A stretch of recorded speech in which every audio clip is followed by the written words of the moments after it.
Kasih karunia dan damai sejahtera dari Allah Bapa kita dan dari Tuhan Yesus Kristus menyertai kita.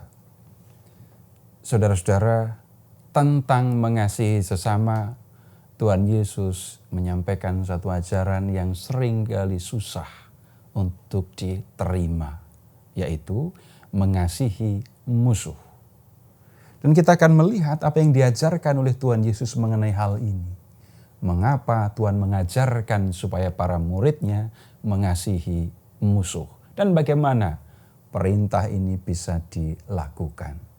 Dan saudara-saudara bisa melihat teksnya dalam Injil Matius bab 5 ayat 43 sampai dengan 48. Jadi perintah untuk mengasihi musuh ini disampaikan oleh Tuhan Yesus dalam khotbah di bukit. Dan Tuhan mengatakan bahwa Dia datang untuk menggenapi hukum Taurat. Tuhan berkata begini, "Janganlah kamu menyangka bahwa aku datang untuk meniadakan hukum Taurat atau kitab para nabi. Aku datang bukan untuk meniadakannya, melainkan untuk menggenapinya." Nah, berkaitan dengan perintah untuk mengasihi, Taurat sudah mengajarkan perintah untuk mengasihi. Tetapi Tuhan Yesus juga menyampaikan ajaran untuk mengasihi ini. Saudara-saudara silahkan melihat bab 5 dari Injil Matius ayat 43. "Kamu telah mendengar firman, kasihilah sesamamu manusia dan bencilah musuhmu." Perintah untuk mengasihi sesama ini oleh Tuhan Yesus dikutip dari kitab Imamat bab 19 ayat 18. Tetapi perintah untuk membenci musuh memang tidak ditemukan di dalam Taurat. Sehingga perintah untuk membenci musuh ini memang harus dipahami dengan benar. Yang dimaksudkan itu bukan menunjukkan kebencian, pembalasan kepada musuh. Bukan. Secara sederhana Tuhan berkata begini, "Kamu telah mendengar apa yang diperintahkan kepadamu. Kasihi sesamamu, dan kamu harus mengasihi sesamamu lebih daripada kamu mengasihi musuh." Nah, kemudian Tuhan Yesus mengatakan, yang seperti ini belum cukup. Nah, kemudian Tuhan Yesus mengatakan begini, "Tetapi aku berkata kepadamu, kasihilah musuhmu dan berdoalah bagi mereka yang menganiaya kamu."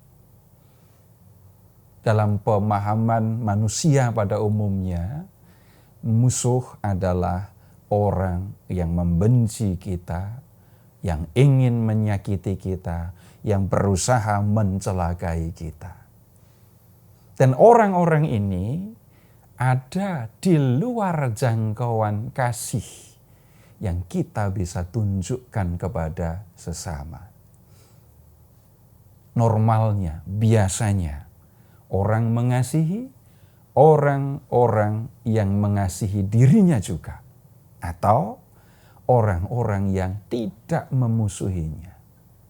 Jadi minimal orang itu tidak memusuhi saya bisa mengasihi orang itu. Tetapi Tuhan mengingatkan, masukkan orang-orang yang memusuhi kamu, yang berusaha mencelakai kamu, ke dalam jangkauan kasihmu. Kasihi orang-orang yang sudah mencelakai kamu, yang berusaha menyakiti kamu. Nah, bagaimana mengasihi musuh? Hal yang pertama yang bisa dilakukan untuk mengasihi mereka itu adalah dengan berbuat baik kepada mereka. Orang itu sudah mencelakai saya. Dengan perbuatan yang nyata, dia menyakiti saya, membuat saya sedih. Tetapi Tuhan mengingatkan, lakukan yang baik kepada mereka. mereka sudah berbuat jahat kepadamu, tetapi kamu harus tetap berbuat baik kepada mereka. Nah, kemudian Tuhan mengingatkan supaya mengasihi musuh bukan hanya dengan tindakan yang tampak. Tuhan menghendaki supaya para muridnya mengasihi musuh dengan hati. Jadi dari dalam hatimu kamu harus tetap mengasihi mereka. Caranya berdoalah untuk orang-orang yang mencelakai kamu, yang membuat kamu menderita, yang membuat kamu sedih. Ketika kita berdoa untuk orang lain, maka yang tahu kalau saya mendoakan mereka hanya Tuhan dan saya. Orang yang saya doakan tidak tahu kalau saya mendoakan. Kalau kita mendoakan musuh-musuh kita, berarti yang tahu kalau saya mengasihi mereka itu hanya Tuhan dan saya. Tidak ada yang paham, tidak ada yang tahu kalau saya memohon supaya Tuhan memberikan yang baik kepada mereka.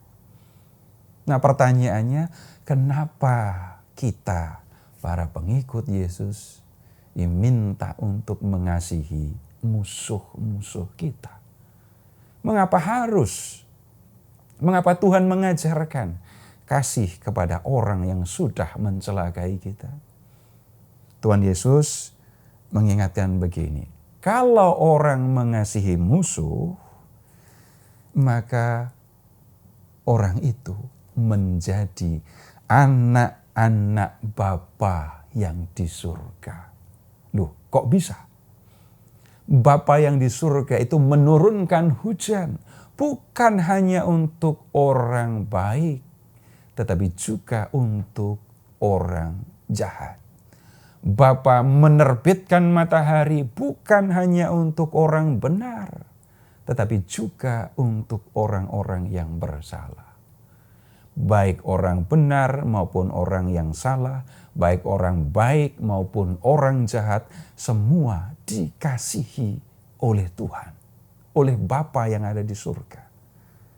Nah, para pengikut Yesus diingatkan, Bapa yang di surga, yang mengasihi semua orang, itu yang harus menjadi teladan di dalam berbuat.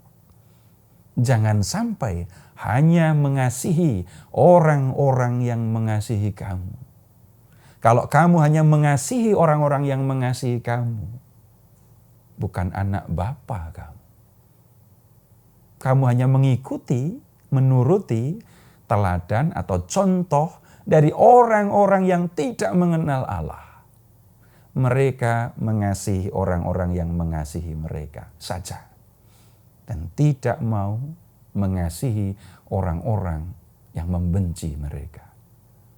Yang harus menjadi teladan, patokan dalam berbuat, dalam mengasihi sesama, itu adalah Bapa di surga yang mengasihi semua manusia.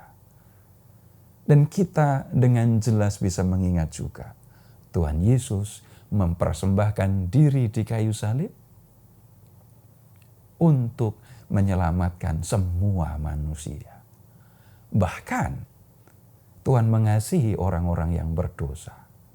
Penebusan dilakukan oleh Tuhan Yesus untuk menyelamatkan manusia dari dosa. Bukan untuk menyelamatkan orang-orang yang benar. Bukan untuk menyelamatkan orang-orang yang baik. Nah, Tuhan Yesus juga mengatakan begini, karena itu haruslah kamu sempurna seperti Bapamu di surga adalah sempurna. Nah, jelas tidak mungkin bagi kita, saudara-saudara, untuk menjadi seperti Bapa, setara dengan Bapa. Tetapi apa yang disampaikan oleh Tuhan Yesus ini mengingatkan para muridnya, mengingatkan kita. Pedomanmu dalam bertindak adalah Bapa yang di surga. Kalau kamu mengasihi semua orang, yang baik kepada kamu, yang jahat kepada kamu, maka yang sebenarnya terjadi adalah kamu mencerminkan kasih Allah, kasih Bapa kepada semua manusia.